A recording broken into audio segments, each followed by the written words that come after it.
Was this really just a simple mistake by the Weatherfield police, or is something much deeper and way darker hiding in plain sight? We've all been staring at that official suspect list for weeks now, but what if the real killer isn't even on it? Are we being played by the writers, or have the fans already cracked the case wide open? Theo Silverton is finally gone, found lifeless at the bottom of a scaffolding rig, and honestly, the collective sigh of relief from the cobbles was almost loud enough to hear through the screen.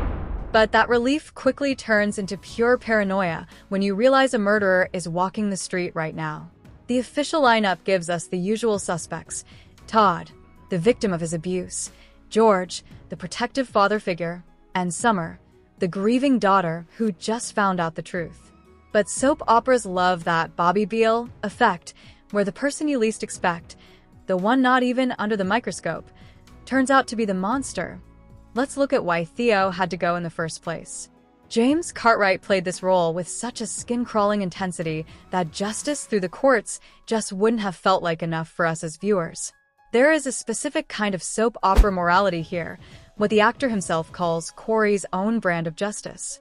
When a character represents such pure, unadulterated control and manipulation, the story usually demands a visceral end. I think the writers knew that a long-winded court case would just re-traumatize Todd and all of us watching at home.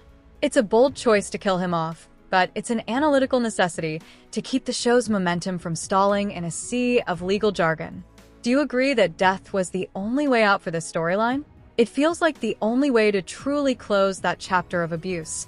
Now, we have to talk about Christina Boyd. She's been acting like a cornered animal lately, pushing George to throw Summer under the bus. Why would she do that?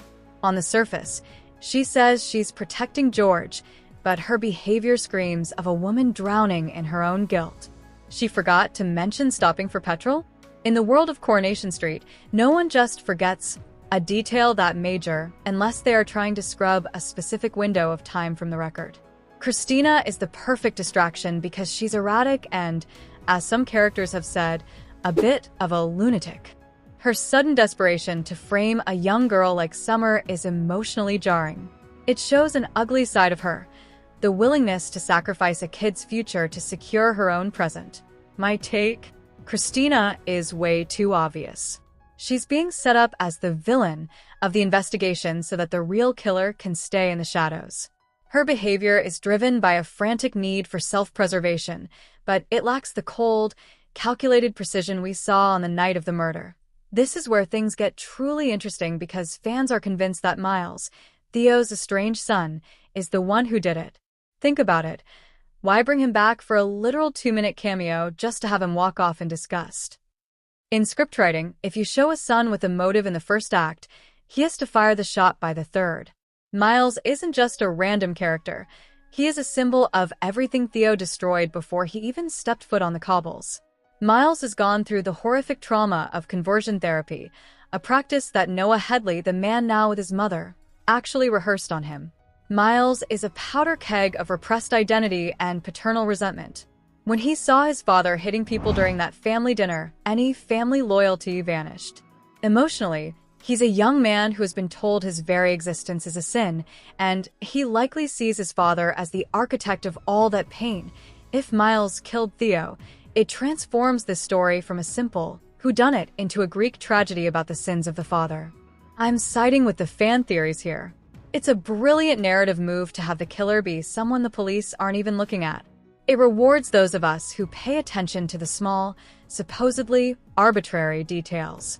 Then we have the mystery of Jodi Ramsey. She's Shona's long-lost sister, a thief with a history of being dishonest. Some fans on Reddit are totally convinced she's the one. Why would she do it? Maybe she was looking for a place to sleep, snuck into Todd's, and stumbled upon the chaos.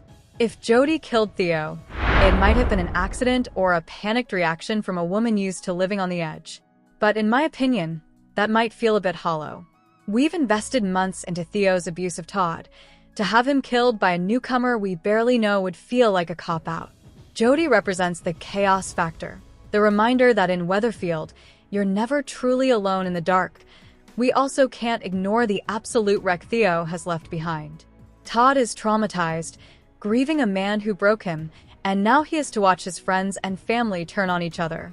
Producer Kate Brooks has said this is a story about Todd rebuilding his life, but how can you rebuild when the foundation is a murder investigation? George Shuttleworth's situation is particularly heartbreaking.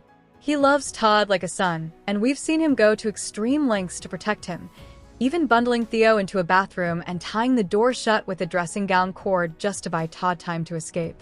This shows a man pushed to his absolute limit. His psychology is rooted in paternal protection, but that protection has turned into a complex web of guilt and fear. When George warns Summer that the truth will come out, he isn't just threatening her. He's pleading for the nightmare to end. Digital Spy has confirmed that we are getting special flashback scenes on May 29th that will unmask a secret witness. This is the escalation we've been waiting for. Someone saw what happened that night, and they've been lying to the police ever since. Why would someone keep quiet?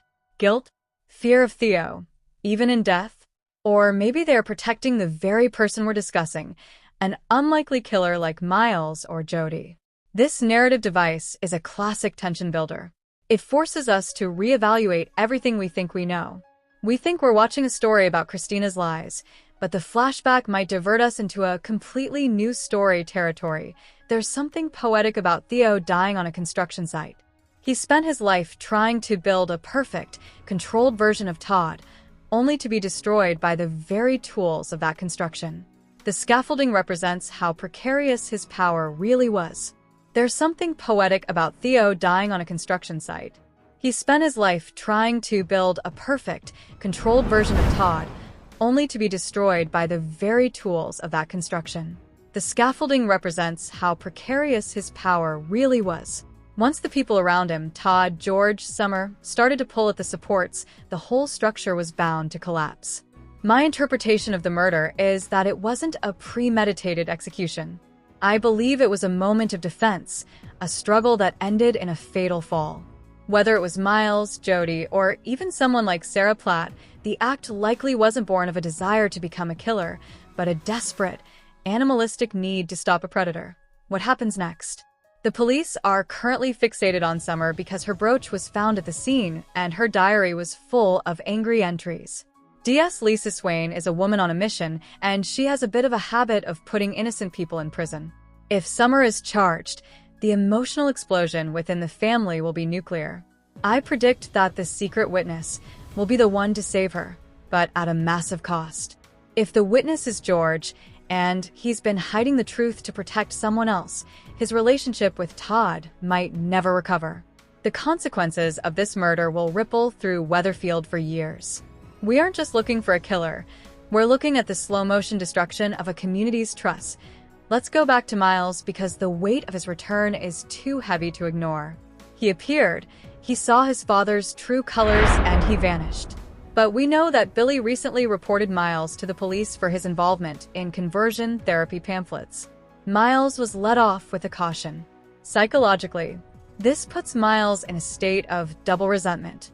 He hates his father for being the reason he's broken, and he likely hates the residents of the street for judging him.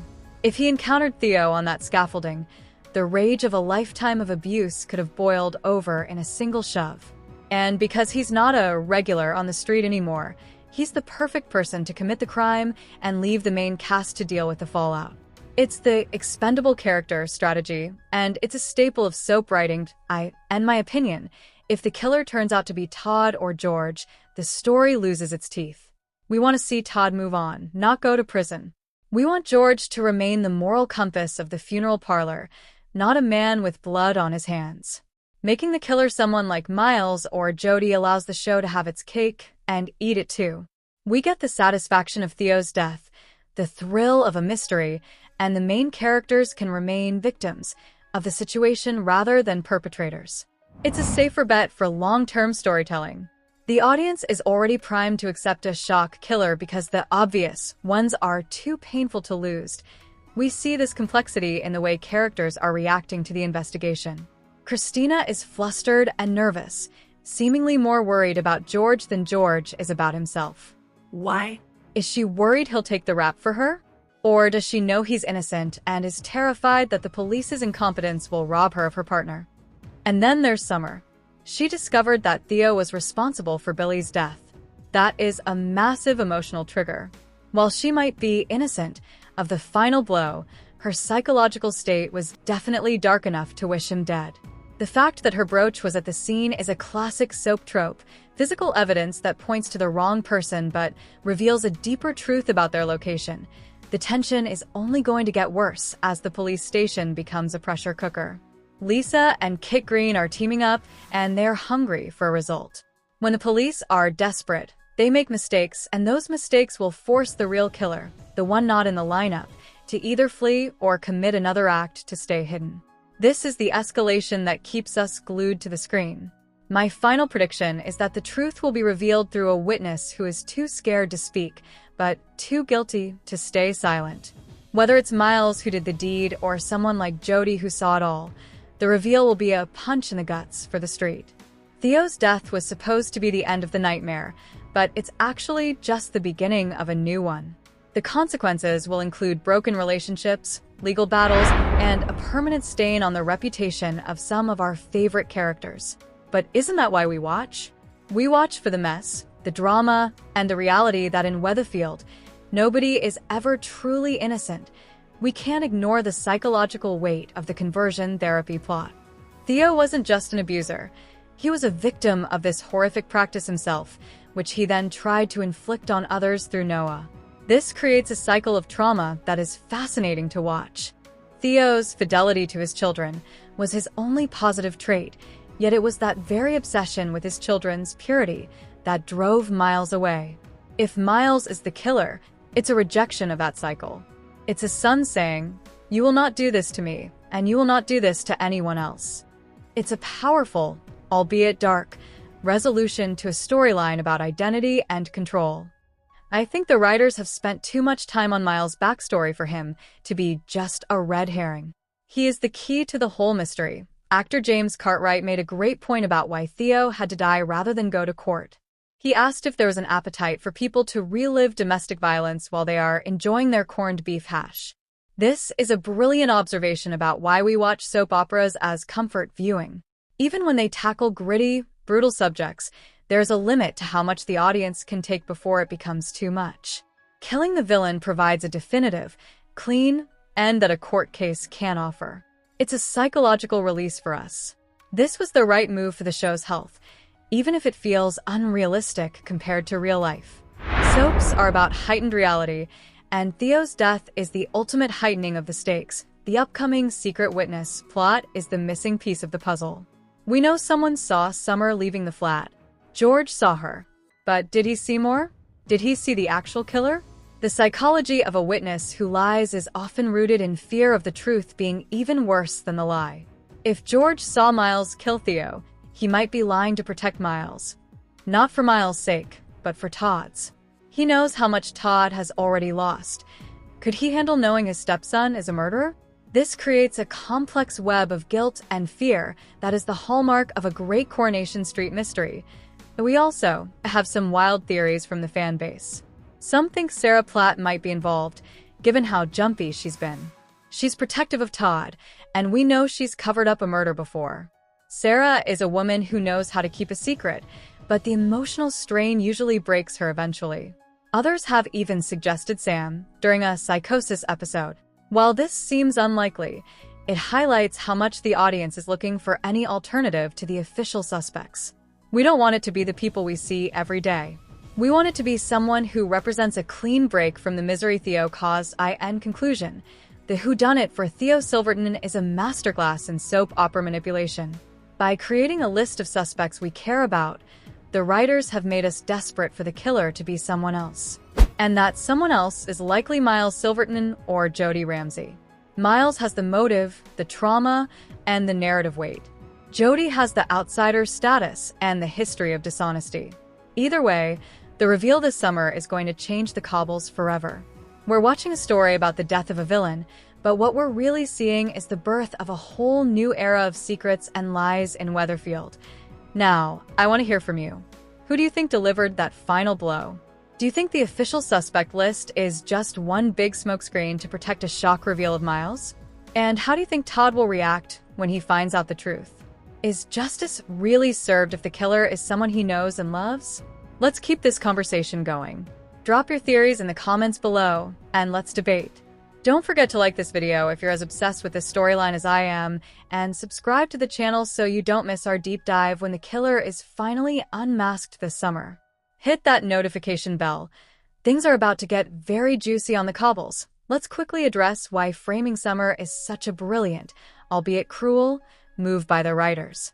Summer is the golden girl, the one who always tries to do the right thing. By placing her in the center of a murder investigation, the show is challenging our perceptions of her.